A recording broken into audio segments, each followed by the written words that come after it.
বাংলাদেশের রাজনীতিতে আবারও নতুন সমীকরণের আভাস। দীর্ঘ 18 মাস নিষ্ক্রিয় থাকার পর মাঠে দেখা যাচ্ছে কার্যক্রম নিষিদ্ধ আওয়ামী লীগের নেতাকর্মীদের। প্রশ্ন উঠছে, এটা কি শুধুই সাংগঠনিক উপস্থিতি, নাকি বড় কোনো রাজনৈতিক প্রত্যাবর্তনের প্রস্তুতি? আর সরকারে থাকা বাংলাদেশ জাতীয়তাবাদী দল বিএনপি তারা কি করবে?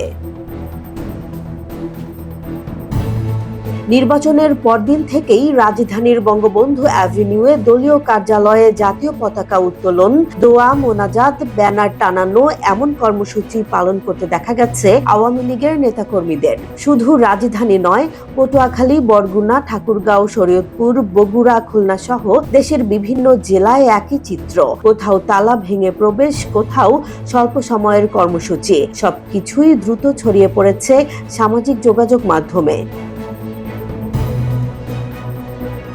রাজনৈতিক বিশ্লেষকদের মতে এটি কেবল সাংগঠনিক উপস্থিতি নয়, বরং জাতীয় রাজনীতিতে পুনরায় জায়গা করে নেয়ার কৌশল। বড় কর্মসূচির বদলে প্রতীকী উপস্থিতি, এটাই এখন তাদের কৌশল বলে মনে করা হচ্ছে। তারা দেখছে মাঠে নামলে বিএনপির প্রতিক্রিয়া কতটা কঠোর হয়। তবে মাঠ পর্যায়ের সব জায়গায় পরিস্থিতি এক ছিল না। অনেক এলাকায় ছাত্রদল বা বিএনপি সমর্থিত নেতাকর্মীদের বাধা ভাঙচুর কিংবা পুনরায় তালা ঝুলিয়ে দেওয়ার ঘটনাও ঘটেছে। যদিও কেন্দ্রীয়ভাবে বিএনপির শীর্ষ নেতৃত্বকে এ বিষয়ে প্রকাশ্যে কঠোর অবস্থান নিতে দেখা যায়নি।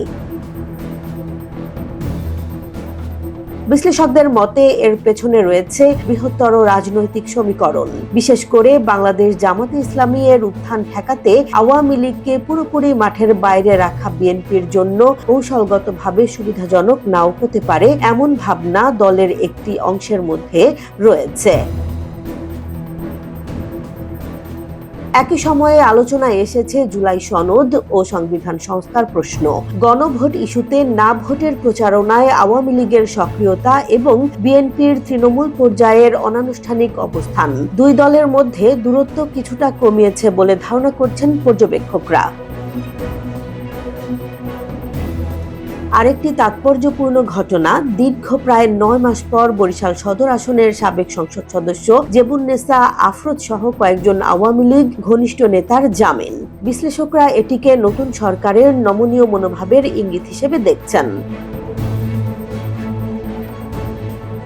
এদিকে বিএনপি চেয়ারম্যান ও প্রধানমন্ত্রী তারেক রহমান আন্তর্জাতিক গণমাধ্যমে দেয়া সাক্ষাৎকারে বলেছেন, আইনের শাসন নিশ্চিত করাই গণমাধ্যমের সমাধান হবে। আবার সাবেক প্রধানমন্ত্রী শেখ হাসিনার ছেলে সজীব ওয়াজেদ জয় আলোচনায় উন্মুক্ত থাকার কথা জানিয়েছেন। এর ফলে রাজনৈতিক মহলে নীরব সমঝোতার প্রশ্ন জোরালো হয়েছে। তবে বিএনপির ভেতরেও ভিন্ন মত রয়েছে। একটি অংশ মনে করছে আওয়ামী লীগকে রাজনৈতিক পরিসরে ফিরতে দিলে ভবিষ্যতে তা চ্যালেঞ্জ হয়ে দাঁড়াতে পারে। অন্য অংশের যুক্তি, বহুদলীয় গণতন্ত্রে একটি বড় দলকে সম্পূর্ণ নিষ্ক্রিয় রাখা দীর্ঘমেয়াদে অস্থিরতা বাড়াতে পারে। বিশিষ্ট রাষ্ট্রবিজ্ঞানী ডক্টর নুরুল আমিন ব্যাপারী মনে করেন, আওয়ামী লীগের বিচার প্রক্রিয়া এগিয়ে নিতে গিয়ে ধীরে ধীরে রাজনৈতিক প্রক্রিয়ায় ফেরার সুযোগ তৈরি করা যেতে পারে। হঠাৎ করে পূর্ণাঙ্গ সুযোগ দিলে তা রাজনৈতিক ভারসাম্যে বড় প্রভাব ফেলতে পারে। সব মিলিয়ে প্রশ্ন একটাই, আওয়ামী লীগের এই নীরব প্রত্যাবর্তন কি কৌশলগত রাজনৈতিক পুনর্জাগরণ, নাকি বৃহত্তর সমঝোতার অংশ? আর বিএনপি কি কঠোর অবস্থান নেবে, নাকি বাস্তবতার রাজনীতিতে হাঁটবে? বাংলাদেশের রাজনীতির পরবর্তী অধ্যায় নির্ভর করছে এই সমীকরণের ওপরই। রাজনীতির এই সূক্ষ্ম মুহূর্তে সিদ্ধান্তই নির্ধারণ করবে ভবিষ্যতের শক্তির ভারসাম্য।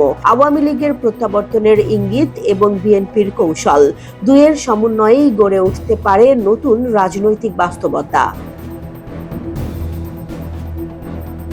জেসমিন জাহান, নিউজ ডেস্ক, জনবাণী।